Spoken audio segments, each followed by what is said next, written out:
crafty friends, welcome back. This is Jenny from Polly's Paper Studio. Today we're creating these lovely layered wintry Christmas tags using the Snowfall collection from Authentique paper. So these tags are perfect for adding to gifts, for adding to your Christmas holiday decor. Maybe you need to label a handmade treat, or if you like to do random acts of kindness, these are absolutely perfect. So stick with me and we will make these together. I've got the Authentique Snowfall 6x6 paper pad for my tags today, and the thing that I really love about these smaller paper pads is that they have the images that are the same as on the 12x12 paper patterns, but in a smaller scale. So if you want to make tags or smaller projects, you can have those same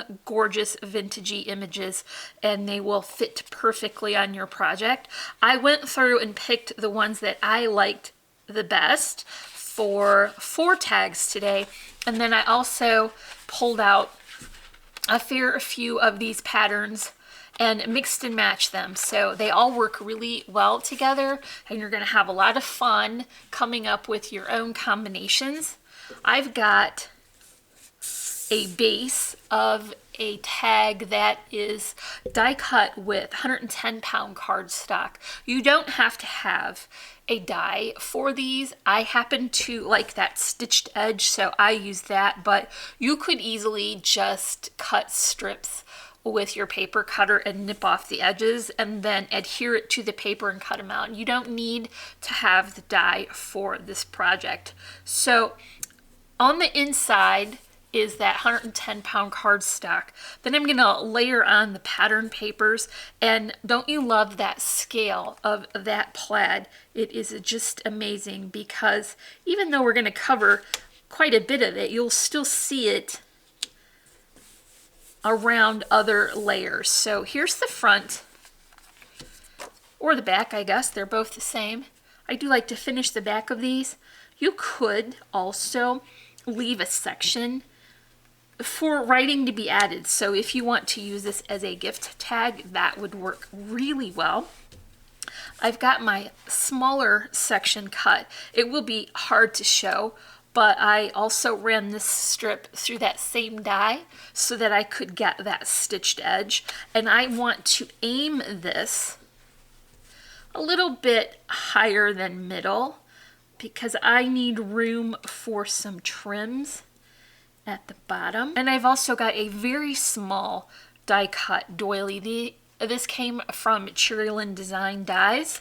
I don't know if this one is still available after they remarketed themselves, but you could probably pick up a small doily die from even Amazon has them in stock, so check that out there as well. And this is going to the left and closer to the top. Once again, I am leaving room at the bottom. I have this beautiful crocheted lace. This comes from Really Reasonable Ribbon, and I want to add that to the bottom. I think a very good way to adhere this is with the tiny attacher, because sometimes lace has so many intricate little places where glue would come back through. You'd have to use wet adhesive really to get that to stick down, and it would come up through the crochet pattern. I'm gonna go ahead and adhere it on both sides and clip off the excess now.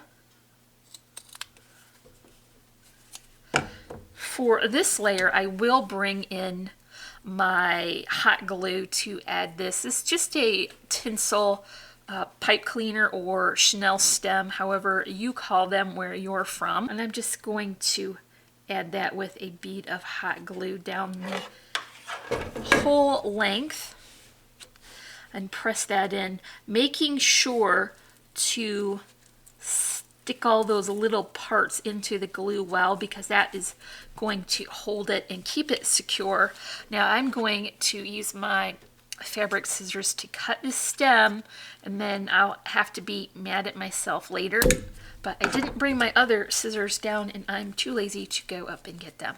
Okay, now I've got that dimensional trim added to the bottom. I can bring in my focal image, which is that really cute cut apart from the paper pad, and I'm going once again closer to the left and a little higher than the middle of that doily. How sweet is that snowman? I just love it. Here is my smaller flower arrangement. Now, I do get a lot of use out of that poinsettia die, and one way you can change up the look of the flower you get is to change the paper. So this time I cut that with glitter cardstock, and it cut beautifully. I added a stamen bunch to the center, and I picked those up from Really Reasonable Ribbon. These are kind of bluish. I'm not sure the color name off the top of my head, but they coordinate really well with the blue in the pattern paper in the image. I've got a very sweet loopy twine bow tucked in here, and then die cut holly leaves. So this is just a nice small arrangement, and I'm going to add that to the bottom right hand corner, so that's going to balance this arrangement. I've pulled an eyelet from my stash that coordinates again. This is sort of a cornflower blue, and I think that goes really well with the tone of this. There is already a small hole that was cut with the die, but that will not be the correct size for an eyelet. So I'll just bring in my crocodile here and punch through all those layers again, and then add the eyelet. I think that coordinates really nicely, and press that back down so it will stay in place. I've got a little trim here, and I picked a lighter blue because when I put the like navy color that would match that stripe, it was just a little too dark. So I thought this would brighten it up a little. Now this is a 5/8 of an inch width, and so it's a little bit wide. You want to roll it a little bit to get it through that eyelet. Just thread it through there. This particular pattern does have a correct side showing, so what I want to do is just come in and twist that a little bit so that I've got both of the correct sides showing in the front. Then tie it off with some string to attach it. If you hear the phone keep going off, that is my son having crock pot troubles at school. And I cannot solve those over the phone, so hopefully someone there will help him figure it out. Okay, this is tied very securely, and it is going to hold that ribbon trim in place. This is a good time to come in and give that a second cut so that it's the length that I want, and cut it at an angle because that satin ribbon will want to fray a little bit on the end. So last few details is a couple of pretty little snowflake charms.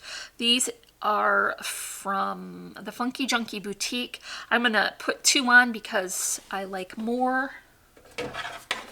I'll just add a tiny little bit of that glue where the knot would be, and hold them down here so that they fall at the correct length, and squish those in. So this is not a thing you want to do if you're sensitive to hot glue, but apparently I don't have feelings in my fingers anymore, and so that doesn't bother me really at all.